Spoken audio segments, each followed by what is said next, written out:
A haunted Navy SEAL had gone to the edge of the world to escape his past. But during a violent storm, the past found him. A German shepherd, clinging to life, collapsed on his porch, its body bearing the marks of deliberate, human cruelty. The dog was a messenger. Its intelligent eyes were a map, leading the broken warrior deep into a fog-shrouded forest, toward a dark secret and a lost love story 50 years in the making. The town of Havenwood, Pennsylvania, clung to the rolling foothills of the Appalachians, a final outpost of stubborn resilience against the encroaching wilderness. It was a place of weathered farmers, persistent low-hanging clouds, and a history soaked in coal dust and timber. For 2 days, a relentless late autumn storm had descended upon the town, a fierce symphony of wind and rain that turned the dense woods into a churning sea of black branches. The storm was a perfect match for Jake Callahan's dark mood. His farmhouse, an inheritance from a grandfather he barely knew, sat on a remote plot of land overlooking the chaos. It was his fortress, not against the storm, but against the world and the memories that ambushed him in the suffocating silence of civilian life. After a decade as a SEAL, where every sound had meaning and every moment was lived on a razor's edge, the quiet was a form of torture. It left too much room for the ghosts to whisper, their voices echoing the failed hostage rescue, the smell of cordite, the weight of a fallen teammate in his arms. Jake Callahan was a man made of hard muscle and quiet intensity, with eyes that had seen too much and a soul weary from the war that had followed him home. He'd come here seeking solitude, hoping the howl of the wind through the pines might drown out the noise in his head. A sound, sharp and distinct from the storm's chaos, cut through the night.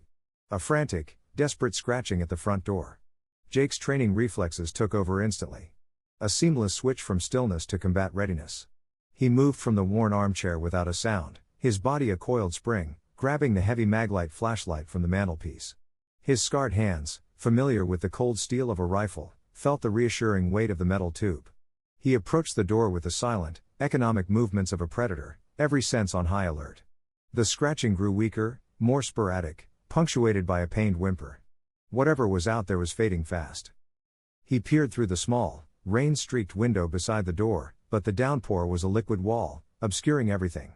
He took a calculated risk, his breath steady as he unlatched the heavy deadbolt. He opened the door just a crack, the flashlight ready. What he saw wasn't a threat, but a tragedy. Collapsed on the porch, soaked and shivering in a spreading pool of dark blood, was a German shepherd. The dog was magnificent, with a powerful frame and a thick black and tan coat now matted with mud and gore. It lifted its head weakly, its amber eyes locking onto Jake's with a haunting, unnerving intelligence. In their depths, Jake saw not just pain, but a plea, a desperate communication that transcended species. In that moment, the carefully constructed walls of his isolation began to crumble. "Easy now, boy," he whispered, his voice rough from disuse. His SEAL medical training, honed through countless simulations and brutal realities, rose to the front of his mind. He didn't see a stray dog. He saw a casualty in need of immediate triage. The animal was in shock. He had to act now. He lifted the surprisingly heavy animal into his arms. The dog whimpered but offered no resistance. He gently laid it on a canvas tarp he kept by the door, spreading it before the warmth of the fireplace. As he worked under the steady beam of the flashlight, the familiar, methodical process of treating trauma became a kind of meditation, temporarily silencing the chaos in his own mind. He was back to being what he was, a man with a mission, however small. First, he dealt with the most obvious injuries, a series of deep gashes along the dog's ribs and shoulder. They were savage, consistent with a fight with a large predator, maybe a black bear, which were not uncommon in these woods. He cleaned them with practiced efficiency, his fingers gently probing, assessing depth and damage. The dog lay unnervingly still, its amber eyes tracking his every move, its breathing shallow but steady. But then, as he moved along the dog's flank, his fingers found something else, something that made his blood run cold. Beneath the matted fur were wounds that defied the logic of the wild. There was a series of perfectly straight, thin cuts, almost surgically precise, laid out in a deliberate pattern. They were not the ragged tears of animal claws. And lower, near the dog's hip, was a circular mark, the skin puckered and discolored in a way that could only be a burn, as if a hot piece of metal had been pressed into its flesh. This was not the work of nature. This was deliberate, calculated cruelty. This was torture. A cold rage, an emotion Jake hadn't allowed himself to feel in a long time, began to smolder inside him. He had seen the worst that men could do to one another, but seeing it inflicted on a defenseless animal stirred a protective instinct he thought had been buried in the mountains of Afghanistan. Tucked under the thick fur of the dog's neck, almost invisible, he He found a worn leather collar. It was old and cracked, but it had once been cared for. A small, tarnished brass tag was attached. He carefully wiped the grime and blood away with his thumb. A single word was etched into the metal: Max. Jake repeated the name, his voice a whisper in the quiet farmhouse. Max. The dog's ear twitched at the sound, a faint flicker of recognition. As he finished dressing the last wound, Max watched him with those steady, knowing eyes, unwavering. The storm still raged outside, a wild and untamable force of nature. But Jake knew with a certainty that chilled him to the bone that the real monsters weren't in the storm. They walked on two legs. He looked down at the broken creature at his feet, another survivor running from a darkness of man's making, and felt an unfamiliar connection. He'd come here to be alone, but in the heart of the storm, he had just found company. For the next 2 days, the storm continued its assault, a relentless siege of wind and water, erasing the rest of the world. The dirt road leading from the farmhouse was a treacherous river of mud, and the woods beyond were an angry, unwelcoming gray. Trapped inside the farmhouse, Jake and Max fell into a quiet, unspoken rhythm. The emptiness of Jake's self-imposed solitude was now filled by the soft sounds of the dog's breathing, the occasional thump of a tail against the floorboards, and the methodical routine of care. Each morning, Jake would carefully clean and redress Max's wounds. The deep gashes from the animal attack were beginning to heal, but the strange, precise cuts and the circular burn on his flank remained an angry, violent red. Jake's hands, trained for the precise mechanisms of weaponry, were surprisingly gentle. He shared his rations without a second thought, warming canned stew and softening beef jerky in hot water. Max, in return, accepted the care with a quiet dignity, his amber eyes watching Jake with an unsettling awareness. He was a solid presence, a living creature who demanded nothing but offered a silent companionship Jake hadn't realized how badly he needed. As Max's strength returned, a strange and disturbing behavior began to emerge. The farmhouse's main window offered a sweeping view of the wind-whipped fields, a dramatic display of nature's fury that should have captivated any creature. But Max ignored it completely. Instead, his attention was fixed on the smaller window at the back of the house, the one that looked out into the dense, dripping forest of oak and pine. For hours on end, he would stand a silent, rigid vigil, his body poised and alert, his gaze locked on a point deep within the trees. Occasionally, a low, almost inaudible growl would rumble in his chest, not of aggression, but of a deep, simmering anxiety. It wasn't just a dog looking out a window. It was a sentry on duty, guarding a border only he could see. At first, Jake dismissed it as a symptom of the dog's trauma, his mind replaying the horror of the attack in the woods. But the behavior was too persistent, too focused. Jake would try to distract him, tossing a piece of jerky or calling his name, but Max would only give him a brief, almost impatient glance before his attention snapped back to the forest. The watch was a duty, and Jake began to realize that the dog hadn't been running from the woods in fear. He had been retreating from them, waiting for his chance to go back. The forced isolation gnawed at Jake. He checked his satellite phone only to find the battery dead. He rummaged through drawers for the charger, a futile exercise whose outcome he already knew. He had wanted to be disconnected, and the storm had granted his wish in spades. His eyes fell on a small, silver-framed photograph on the mantel. It was his grandmother, Catherine Monroe, a woman he remembered only in hazy childhood fragments. In the photo, she was in her late 60s, standing on the very porch he now occupied. She had a kind face, but her eyes held a quiet, unyielding resolve and a hint of sadness she seemed to wear with grace. He wondered what had drawn her to this lonely patch of land, what ghosts she had lived with. The farmhouse, once just a piece of property, was beginning to feel like a space filled with her unspoken story, a story he had never bothered to learn. The thought was unsettling.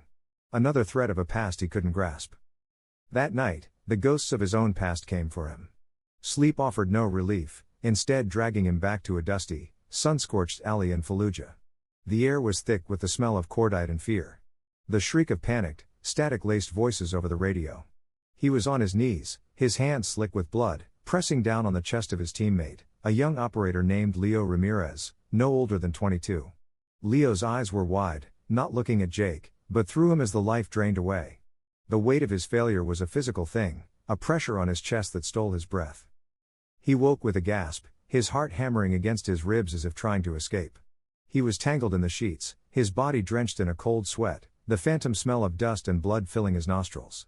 The farmhouse was dark, the nightmare over, but the alley remained, superimposed over the familiar room. He was trapped, spiraling in the memory until a physical sensation broke through the panic. A cold, wet nose pressed firmly against his trembling hand.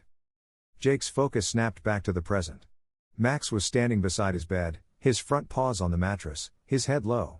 He wasn't barking or pacing. He was just there, a solid, living anchor in the swirling sea of Jake's trauma.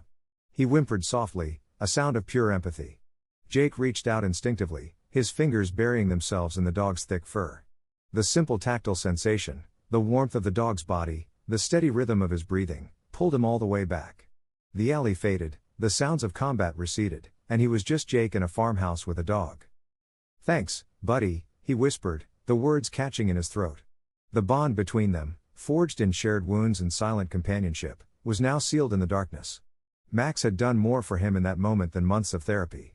He watched the dog, who now rested his head on the edge of the bed, his gaze watchful, a silent comfort. Then, Jake's eyes followed Max's to the back window.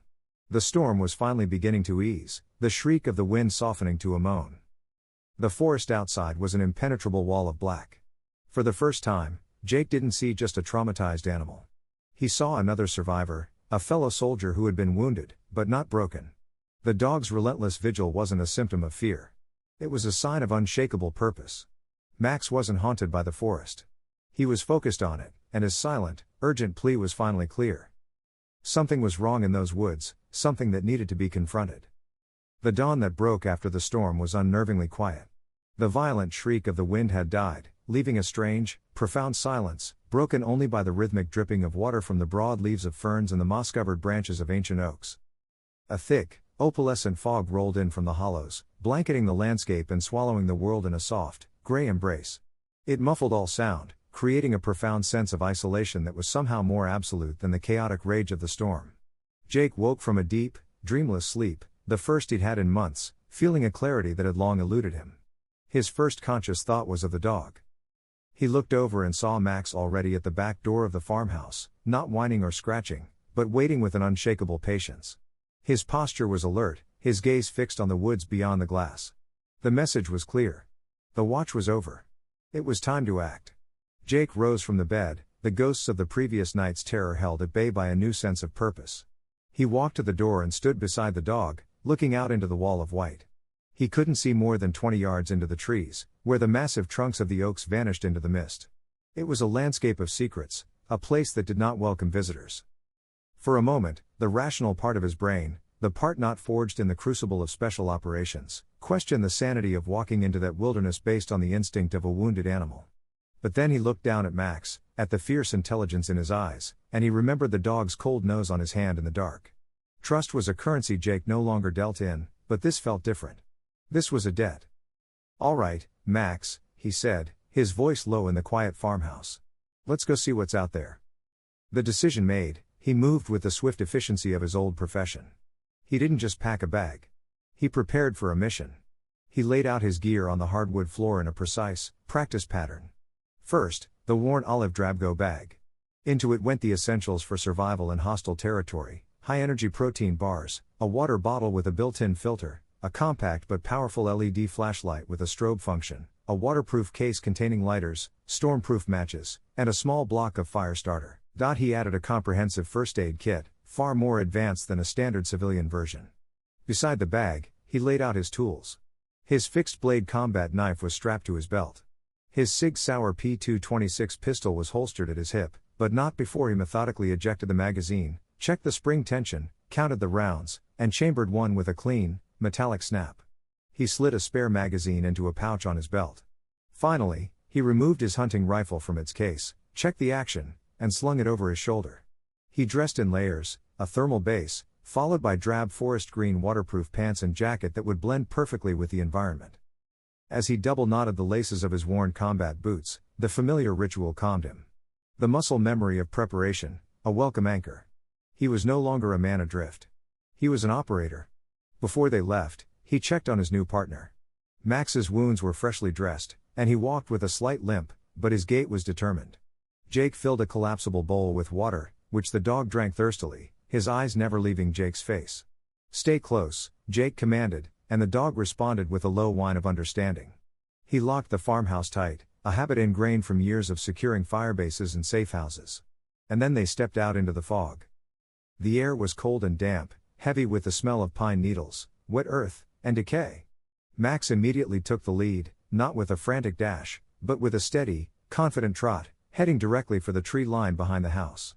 Jake followed, walking tactically a few paces back, his senses fully alive. His head swiveled constantly, his eyes scanning the impenetrable gray-green wall, his ears straining to parse every sound, the drip of water, the distant call of a crow, the soft crunch of his own boots on the damp soil. This was a different kind of jungle than the ones he knew, but the principles were the same. Assume you are being watched. Move with purpose. Trust your gut. For over an hour, they moved deeper into the woods, the path leading them steadily uphill. The ground was soft and treacherous, a carpet of fallen needles and slick roots. Max moved over it with an uncanny certainty, never hesitating, pausing occasionally to glance back, ensuring Jake was keeping pace. It was during one of these brief pauses that Jake saw it. Carved into the bark of a massive, moss-covered oak were three short, vertical lines, one above the other. They were old, the cuts weathered and gray, almost reclaimed by the shaggy bark. An untrained eye would have dismissed it as a random scar, but Jake's training screamed otherwise. The marks were too uniform, too deliberate. It was a trail marker. His eyes sharpened, and he scanned the surrounding trees with new intensity.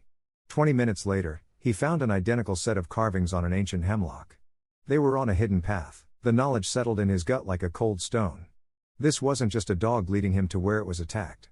This was an intelligent animal guiding him along a hidden route, a route someone had made to remain unseen. The question was, who, and what were they hiding? As the afternoon light began to fail, tinting the fog in shades of lavender and deep gray, they crested a high ridge. The air grew colder. Through a gap in the towering trees, Jake saw a thin, almost ghostly wisp of smoke rising into the sky. It was a pale gray plume, steady against the darkening canopy, a fragile but undeniable sign of life. Max stopped, his body rigid, a low growl vibrating in his chest. He looked up at Jake, his amber eyes burning with a new, fierce light. They had arrived. From the cover of the tree line, Jake observed the cabin. His training saw the clearing as a tactical problem to be solved. The structure was a potential stronghold, the open ground a kill zone. He placed a hand on Max's head, a silent command to stay, and the dog immediately dropped to the ground, obedient and alert.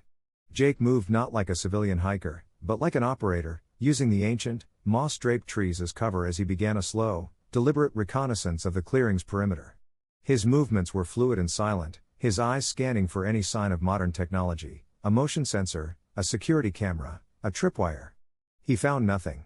The place seemed utterly neglected, a forgotten relic being slowly swallowed by the relentless green of the Pennsylvania wilderness. Moss grew thick on the cabin's sagging roof, and one shutter hung crookedly from a single rusted hinge. Yet, a narrow, well-trodden path was visible leading from the woods to the front door. The contrast was jarring. This place wasn't abandoned. It was deliberately isolated. He completed his circuit and approached the front porch, Max now moving silently at his side. The dog whimpered, a low, desperate sound, scratching at the wooden door with a frantic urgency that spoke of a deep and personal connection to whatever lay inside. Jake's eyes were fixed on the door and the crude but effective security measure holding it shut.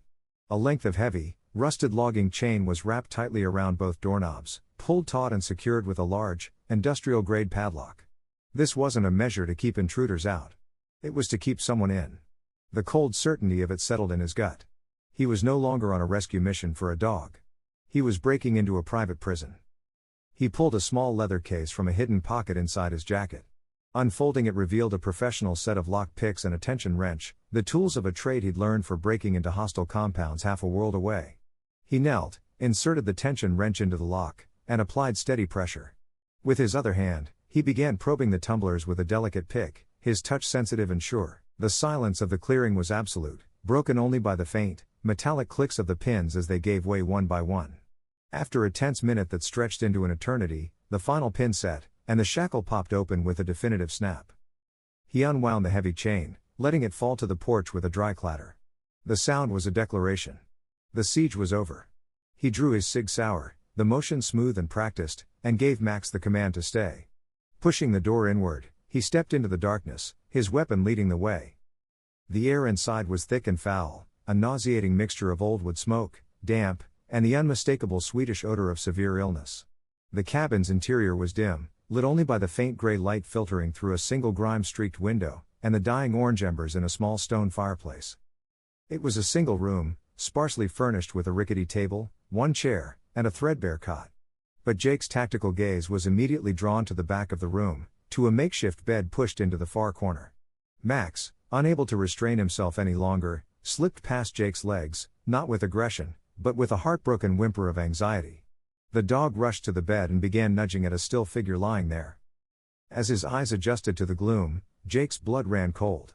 The figure was a man, old and terrifyingly gaunt, his hollowed face nearly obscured by a matted white beard. His skin had the color of old parchment, stretched tight over his cheekbones. This was Samuel Cole, though Jake did not yet know his name. He was a man who looked like a ghost, a forgotten soul left to fade away in the darkness. But what truly horrified Jake was the glint of metal in the dim light. The man's left wrist was shackled to the iron bedframe with a police-style handcuff. The skin beneath it was raw and scabbed, a testament to desperate, futile struggles for freedom. Jake holstered his weapon. The threat here was not violence, but neglect. His mission objective had shifted from infiltration to life-saving. "Sir," he said softly, his voice echoing in the oppressive silence. "Sir, can you hear me?" The old man's eyes fluttered open. They were a pale, clouded blue, veiled with confusion and pain, but in their depths, Jake saw a spark of a defiant spirit that had refused to be extinguished. Jake's medic skills took over. He found a weak, thready pulse. The man's skin was cold to the touch despite a thin, threadbare blanket. Severe hypothermia, dehydration, malnutrition, a litany of abuse. He found a cup of stagnant water, and after dumping it, refilled it from his own canteen, helping the old man take a few small, careful sips. As Samuel drank, Jake's eyes swept the small, squalid space for anything that might help him understand. He saw it on the rickety table beside the bed, a worn, leather-bound journal. He picked it up, a gut feeling telling him the answers were inside. The handwriting on the pages was shaky, the script of a hand weakened by starvation and despair, but it was legible. The entries chronicled months of silent horror. Jake flipped through the pages, his jaw tightening with every word. One entry read, October 10th. 3 months. 3 months in this box. Marcus came today, brought supplies, but took the radio. Said it needed repairs. He's a practiced liar. He thinks I'll break. He thinks I'll tell him where the papers are. I'll die first. The name Marcus was the first piece. Jake turned the page. November 21st. It's so cold now. The firewood is almost gone. Marcus just smiled when I told him. Said the cold would sharpen my memory. He's my own brother's son. I can't understand the darkness in his heart. Then, he found the last entry, dated just 4 days before the storm hit. Storm's coming. I can feel it in my bones. Marcus was here. He hurt Max when the dog tried to protect me. Kicked him until he stopped moving and dragged him out into the woods. I think he finally killed him. My brave, loyal boy. It's over. The fire won't last. Catherine, I'm sorry. I never made it back to you. Jake closed the journal, the snap of the leather cover sealing the grim truth. It was all there, a nephew named Marcus, a motive of valuable papers, and a brave dog named Max who hadn't been killed, but had survived, and had somehow, miraculously, found his way to the one person who could help. The name Catherine was a mystery, a loose thread in a dark tapestry. He looked from the journal to the frail man on the bed, and then to the loyal dog, who now rested his head on the old man's chest. The mission Max had brought him on was no longer a mystery. It was a duty. A cold, hard resolve settled over Jake as he closed the journal. The mission parameters were now clear. Secure the asset. Neutralize the threat. The asset was the old, near unconscious man on the bed. The threat was his nephew, a man named Marcus, who was due to arrive at any moment. Jake moved with a renewed sense of purpose. He found a small ring of keys hanging on a rusty nail beside the door. An act of supreme arrogance on the part of the captor. He quickly found the one that fit the handcuff, the click of the mechanism releasing Samuel's wrist, unnaturally loud in the silent cabin. The old man sighed softly in his sleep. Jake gently covered him with his own emergency mylar blanket from his pack, a thin but incredibly effective layer that would begin the slow process of fighting the deep, simmering cold of hypothermia. He lifted Samuel's head slightly and gave him a few more sips of water. As he worked, Max moved from the bed to the door, his body low to the ground, a deep growl beginning to vibrate in his chest. He was a living early warning system, and the alarm was sounding. Jake heard it a moment later, the confident crunch of boots on the wet leaves outside, too heavy and rhythmic to be a deer. He drew his Sig Sauer, the movement fluid and silent, an extension of his will. He didn't take a defensive position behind furniture. His training was to control the engagement. He moved to the side of the doorway, into the deep shadows of the cabin, making himself invisible to anyone entering. His pistol was held low at his side, ready but not immediately threatening. He was an observer, a ghost in the dim light, waiting to see what kind of monster would walk through the door. The door swung open, bringing with it a rush of cold, damp air and the failing light of dusk. A man stepped inside, stamping mud from expensive-looking hiking boots.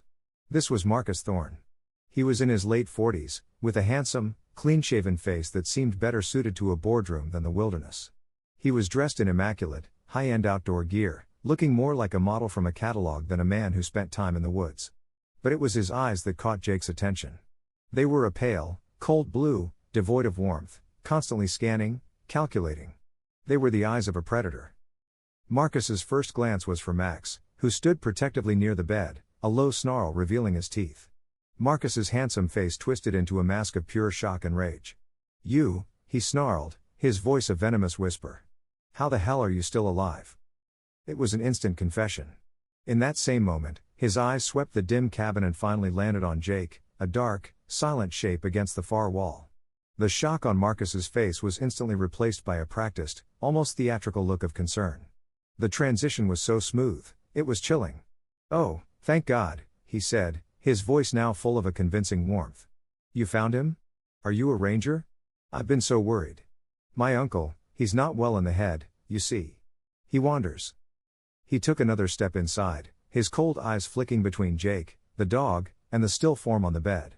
"He can get violent, confused. I had to restrain him for his own safety. I was just coming to check on him, bring his medication." Jake remained perfectly still, a silent statue in the shadows. His silence was a weapon, an unsettling void that Marcus felt compelled to fill. Marcus's story poured out. A well-rehearsed fiction of a long-suffering nephew caring for a difficult, mentally ill relative. "He doesn't even know where he is half the time," Marcus continued, shaking his head with faux sadness. "He tells these fantastic stories, thinks people are after him. It's a terrible disease." Jake finally spoke, his voice low, calm, and utterly devoid of emotion, which made it all the more menacing. "He seems to have his lucid moments." Marcus's flow faltered for a fraction of a second. "What do you mean?" Jake took a step out of the shadows, his rifle still slung over his shoulder, but his posture relaxed, disarming. In his journal, for instance, his entry from October 10th seems quite coherent. He knew it was his third month locked in here. Marcus's face tightened. "The journal? That's just nonsense. Scribblings. Part of his delusion." Jake continued, his voice flat as a stone. "And he wrote about you taking his radio for repairs. That was over a month ago. For a worried nephew, you're in no hurry to bring it back." The air in the cabin grew taut. Marcus's concerned facade began to crack, revealing the cold anger beneath. "Look, I don't know who you are, but you're trespassing. This is a family matter." Jake took another slow, deliberate step. "He also mentioned the papers," he said, the words dropping into the silence like ice. That was the trigger. Marcus's carefully constructed persona dissolved completely. The salesman was gone. The predator was all that remained.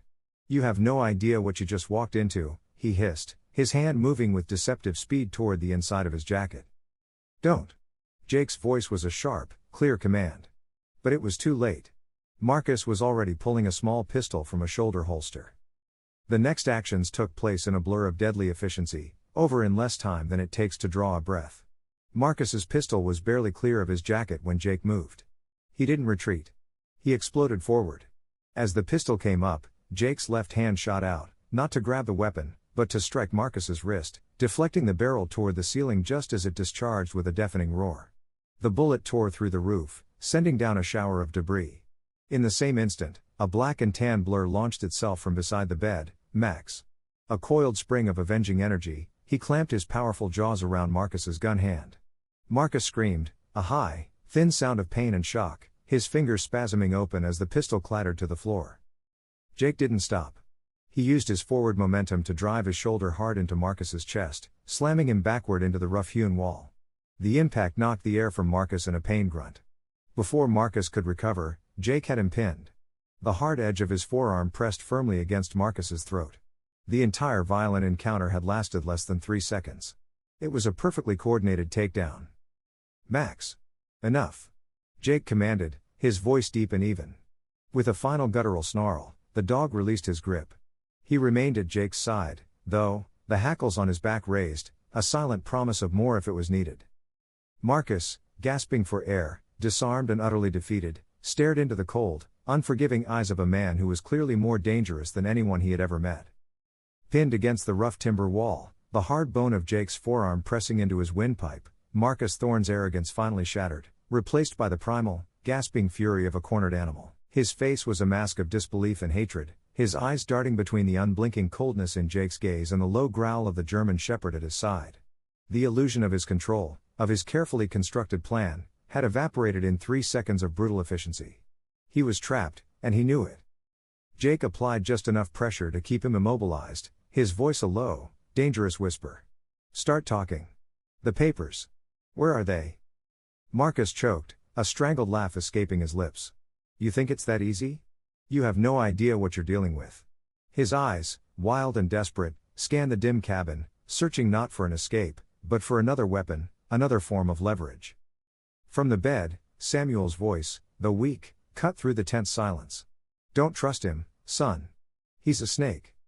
The sound of the old man's voice seemed to push Marcus over the edge. With a sudden, adrenaline-fueled burst of strength, he twisted violently, shoving Jake back just enough to create a sliver of space. It wasn't an attempt to escape. It was a diversion. Instead of lunging for the door or his fallen pistol, he scrambled sideways, his hand closing around a large glass oil lamp sitting on a dusty wooden shelf. He backed away, holding the lamp up like a torch, his knuckles white. "Last chance," he yelled, his voice cracking with desperation. "Let me walk out of here right now, or I swear I will burn this whole rotten place down with all of us in it." Jake stood his ground, assessing the new, chaotic threat. The man was bluffing. He had to be, but the crazed light in Marcus's eyes, the desperate tremor in his hand, told a different story. This wasn't a calculated threat. This was the act of a man who had lost everything and was determined to drag everyone else down with him. "Try me," Marcus challenged, fumbling in his jacket pocket with his free hand and producing a small silver lighter. What happened next unfolded in a terrifying, chaotic sequence of motion. As Marcus flicked the wheel of the lighter, a small spark flaring to life, Jake moved to disarm him. But Max, ever the protector, moved faster. The dog launched himself forward, not at Marcus's hand, but at his legs. A blur of fur and muscle aimed to take out his foundation. The unexpected impact sent Marcus stumbling sideways, his balance completely gone. The lamp flew from his grasp, tumbling through the air in a graceful, horrifying arc before shattering against the dry, old-growth timber floor. The eruption of flame was instant and absolute. A wave of fire roared to life, greedily consuming the spilled kerosene and the decades-old, tinder dry wood of the cabin. The old timber, seasoned by 100 hot summers and dry winters, went up like a torch. "Now look what you've done!" Marcus shrieked, kicking wildly at Max as he scrambled away from the rapidly spreading flames, his eyes now fixed on the pistol still lying on the floor. In that moment, Jake was faced with a classic battlefield dilemma, a choice with no good outcomes. His tactical training screamed at him to neutralize the threat, secure the hostage, retrieve the weapon. But his humanity, the core of the man who had gone to the darkest corners of the world to protect the innocent, screamed louder. The fire was spreading with terrifying speed. A wall of heat and smoke already separated him from the back of the cabin, where Samuel lay helpless. He made his choice. "Max, with me!" he yelled, his voice cutting through the roar of the flames. He turned his back on Marcus and his desperate scramble for the pistol and plunged into the thick, acrid smoke. He reached the bed where Samuel was struggling to sit up, his eyes wide with fear as the flames licked at the doorway.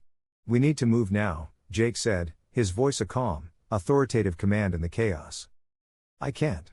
"Too weak," Samuel gasped, coughing as smoke filled his lungs.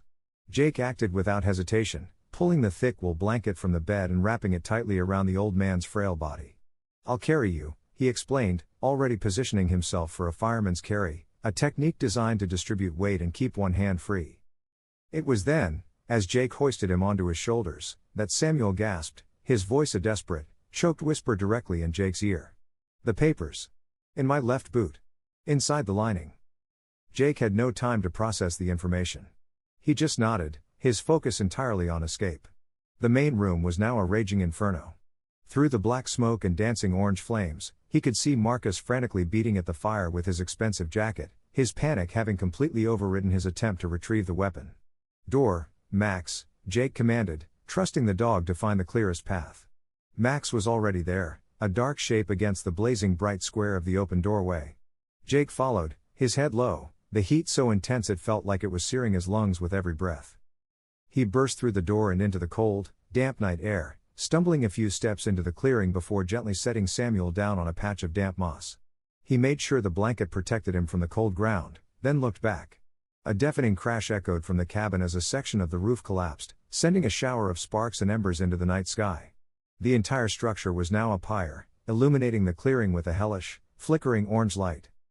As if in answer to the cabin's death groan, a figure staggered out of the doorway, his clothes smoldering. Marcus collapsed to the ground, slapping at the embers on his jacket, alive, but clearly injured and defeated. The immediate threat was over, but they were far from safe. Jake assessed the new situation. They were deep in the wilderness with an injured old man and a hostile prisoner, and their only shelter was now a bonfire. The inferno that had been a cabin cast a hellish, flickering light across the clearing. The roar of the flames was a hungry, consuming sound in the night. Marcus was a pathetic, moaning figure on his knees, his expensive jacket smoldering. The fight was completely extinguished in him. Jake's focus was sharp, his mind cutting through the chaos to assess the priorities: shelter, security, survival. The fire offered a temporary, dangerous warmth. But within hours, the damp, coastal cold would become a lethal threat to the weakened Samuel. "Are there any other structures?" Jake asked, his voice calm and authoritative. "Anywhere we can get out of the wind?" Samuel, lying wrapped in the wool blanket, gave a weak nod, his hand gesturing vaguely toward the edge of the clearing. "A woodshed for the cabin," he rasped. It was Max, however, who knew the way. The dog trotted to the far side of the clearing, away from the path they'd arrived on, and looked back expectantly. First, Jake dealt with the prisoner. He hauled Marcus to his feet. The man offered no resistance, his earlier rage replaced by a trembling, fearful compliance. "Please," Marcus whimpered. "My hands are burned. I need a doctor." Jake's face was a mask of cold stone. "You'll live," he said, his voice flat. He took the handcuff from his pocket, the very one that had bound Samuel to the bed, and cuffed Marcus around a sturdy young pine at the edge of the clearing. The metallic click of the cuff locking into place was a sound of perfect justice. "Now you know how he felt," Jake said before turning his back on the man. He gently lifted Samuel into his arms once more. "Max, lead the way." The dog moved with purpose, leading them along a faint, overgrown trail to a small, dark structure that was nearly invisible against the woods. It was a crudely built woodshed with a stone foundation and thick timber walls. It wasn't much, but it was dry, and it was shelter. Inside, the air was thick with the smell of old wood, earth, and dry resin. Stacks of cut firewood lined one wall. Jake cleared a space on the dirt floor, laying down the singed wool blanket and his own waterproof jacket to form a makeshift bed. He gently laid Samuel on it, and Max immediately curled up beside the old man, a living, breathing source of warmth and comfort. Now, in the quiet and relative safety of the small shed, the chaos of the fire receding to a distant roar, Jake's mind finally processed the words Samuel had gasped in the smoke: "My left boot, inside the lining." He knelt beside the old man. "Samuel," he said softly. "The papers you mentioned." Samuel nodded, his eyes fluttering open. With the utmost care, Jake worked the worn leather boot from the old man's foot. It was old and cracked, but well made. He ran his fingers along the inside and found it, a subtle, expertly hidden seam in the leather lining. He carefully worked his fingers into the opening and drew out a small, flat package wrapped in waterproof oilcloth. His heart hammered against his ribs as he carefully unfolded it. Inside were several documents, yellowed and creased with age but meticulously preserved. They were official papers, bearing the seals and signatures that spoke of a bygone era: a property deed, a survey map, a timber claim for a substantial plot of land in the Pennsylvania mountains. He scanned the legal text until he came to the bottom. 2 names were signed in faded but still legible blue ink. The first was Samuel Cole. He read the second name, and his world tilted on its axis. Catherine Monroe. Time seemed to stop. The roar of the fire, the cold of the night, the earth beneath him, it all fell away. Catherine Monroe was his grandmother's name, the name etched on old family photographs, the name of the woman who had left him the farmhouse on this remote plot of land. This land, this secret, this violent drama playing out in the deep woods was all somehow tied to him, a legacy he never knew existed. "What is it?" Samuel whispered, seeing the look of stunned disbelief on Jake's face. Jake's voice was a choked, unfamiliar sound. "Catherine Monroe was my grandmother." The old man's pale eyes widened, a sudden sharp light cutting through the fog of his pain and exhaustion. He struggled up on one elbow, his gaze locking onto Jake's face with a new, breathtaking intensity. "Catherine's boy," he breathed, the words filled with half a century of pain and wonder. He stared at Jake, truly seeing him for the first time. "The eyes," he whispered. "You have her eyes." The pieces of a story 50 years in the making began to fall into place, a puzzle neither man knew he was a part of. Prompted by Jake's quiet, urgent questions, Samuel began to speak, his voice a raw, thin thread of sound, weaving a tale of a life stolen by history. They were first loves, he explained, childhood sweethearts who had planned a future together in the hills and forests of their native Pennsylvania. The timber claim wasn't a business investment. It was a promise. It was the land where they were going to build a home, raise a family, a foundation for their future, sealed not with a ring, but with a deed and a shared dream. But he had a duty, a secret life she knew only as government work. He wasn't a soldier, he told Jake. He was a young CIA field officer, recruited out of college during the height of the Cold War. His final mission in 1968 was supposed to be his last before he came home to Catherine for good. He was sent to East Berlin to exfiltrate a high-level Stasi defector, but the mission was a trap. He was captured, taken to a secret prison, and subjected to years of brutal interrogation. To prevent an international incident, to protect CIA operations, the official order came down from Langley. He was to be disavowed. His file was erased, his name was scrubbed from all records. To the world, and to the woman he loved, Samuel Cole had simply vanished behind the Iron Curtain, later to be declared dead. He had become a ghost, a non-person, his very existence denied by the country he had served for years. The only thing that kept him alive in that cold, dark cell was the memory of Catherine's face and the dream of the home they would build on the land represented by the papers he had risked everything to keep. He was a ghost haunted by a life he was supposed to have, a promise severed by the cold, hard logic of geopolitics. Jake listened, the entire foundation of his own history crumbling with every word. The lonely grandmother he barely knew was suddenly a figure of tragic romance.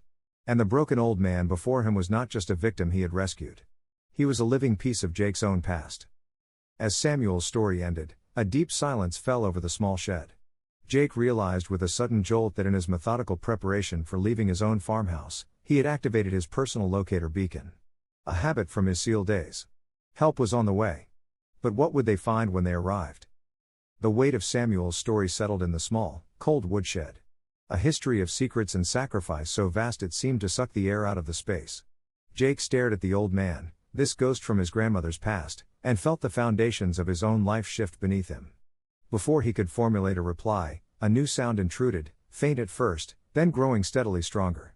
It was a rhythmic, percussive chopping that cut through the misty night air, the unmistakable whump whump whump of helicopter rotors. The locator beacon. In his methodical preparation for what he thought was a simple trek, he had activated it purely out of ingrained habit. A ghost from his own past, a whisper of his SEAL training, was now their salvation. Hope, sudden and stunning, pierced the grim reality of their circumstances. Within minutes, the night came alive with light and sound. Powerful searchlights sliced through the trees, and the clearing, still lit by the hellish orange glow of the dying fire, was suddenly flooded with figures in search and rescue gear. A sturdy, no-nonsense sheriff's deputy, a young, capable man named Brody whose face was a mask of professional calm trying to conceal his utter bewilderment, took control of the scene. Marcus, still cuffed to the tree, began screaming a frantic, incoherent story about being attacked and kidnapped. But the sight of Samuel, weak and wrapped in blankets, and the smoldering ruins of the cabin told a different story. Marcus was read his rights and led away, a pathetic, defeated figure swallowed by the darkness of the forest he had tried to weaponize. The rescue medics worked with swift efficiency, stabilizing Samuel, their calm voices a balm in the chaos. Jake, standing back with Max at his side, handed the oilcloth packet of documents to Sheriff Brody. "This is the motive," he said simply. "Handle it with care." The next few weeks were a blur of hospitals, sterile corridors, and official statements. Marcus Thorne, faced with a mountain of evidence and the calm, unshakable testimony of a decorated Navy SEAL, was denied bail and faced a long list of felony charges from kidnapping to attempted murder. The timber claim documents were authenticated, their value confirmed to be immense, cementing the motive beyond all doubt. Jake found himself in a new, unfamiliar routine. Every day he would drive from the farmhouse to the hospital in town with Max sitting sentinel in the back of his truck. He would sit with Samuel for hours, the initial awkwardness giving way to a comfortable silence and then to stories. Samuel, his strength slowly returning, would talk about Catherine, painting a picture of the vibrant, determined young woman she had been, filling in the gaps of Jake's own history. In return, Jake found himself speaking of his service, sharing things he'd never spoken of before, finding in this man from another generation, another war, an unspoken understanding that was more healing than any therapy. The day Samuel was discharged, a quiet, unspoken question hung in the air. He had no home to return to, no family left except the nephew who had tried to kill him. As they stood in the crisp morning air outside the hospital entrance, Jake simply opened the passenger door of his truck. "Let's go home," he said. It wasn't a question. It was a statement. Samuel looked at him, his pale blue eyes shining with an emotion too deep for words, and nodded. They drove back to the farmhouse on the ridge, to Catherine's home. It was a poignant, bittersweet homecoming. Samuel walked through the rooms his love had lived in, touching the furniture, looking out the same windows she once had, his presence finally filling the space that had been waiting for him for 50 years. They settled into a new life, two solitary men learning the rhythms of a shared existence. One clear afternoon a few weeks later, Max became insistent, leading them not toward the woods, but to a small, old barn behind the main farmhouse, a place Jake had never bothered to explore. The lock was rusted shut, but opened with a key from an old ring Catherine had left behind. Inside, among dusty garden tools and forgotten furniture, was a heavy military footlocker. A single word was stenciled on it in faded white paint: memories. They carried it out into the sun and pried open the lid. It was not a collection of a lost love's sad mementos. It was a shrine to a stolen future. It was filled with her keepsakes, photos of a young, smiling Samuel. Every letter he had ever sent her was tied with a faded blue ribbon. And at the very bottom, they found the heart of the collection. It wasn't a ring, it was a faded photograph of Samuel and Catherine, young and radiant, standing on an undeveloped plot of land, hand in hand, their faces alight with hope and promise, and tucked beneath it was a single sheet of drawing paper, yellowed with time. On it, sketched in a careful, loving hand, was the floor plan for a small, sturdy house, with notes in Catherine's handwriting in the margins about where the morning sun would hit the kitchen. At the top of the page, she had written two words: "Our home." Samuel held the drawing in his trembling hands, tears tracing silent paths through the wrinkles of his face. It was proof, tangible evidence of their shared dream. It was a moment not just of profound grief for what was lost, but of a final, deep connection to the woman he had loved. He had found the last piece of her. Spring came to the Pennsylvania foothills, chasing away the last of the winter chill and bringing a surge of new life. The woods steamed in the afternoon sun, and the sky turned from a chaotic gray to a promising, deep blue. Jake and Samuel, with the proceeds from the now leased timber claim, established a fund, a quiet foundation dedicated to helping veterans and former intelligence operatives who, like Samuel, had been left behind by the systems they served. The farmhouse on the ridge, once a fortress of isolation for a haunted warrior, had become a sanctuary of healing. One evening, as the sunset painted the sky in shades of violet and rose, the three of them sat on the porch. Jake Callahan, the modern SEAL, and Samuel Cole, the Cold War spy. Two men forged in the shadows of service and sacrifice. And between them, his head resting on Samuel's lap, was Max, the catalyst, the messenger, the loyal heart who had bridged a 50-year divide. They were a family made not of blood, but of shared trauma and a quiet, resilient hope. The ghosts of the past hadn't vanished, but they no longer screamed. They whispered, their voices mingling with the sound of the wind in the trees, telling a story not of what was lost, but of what, against all odds, had finally been found.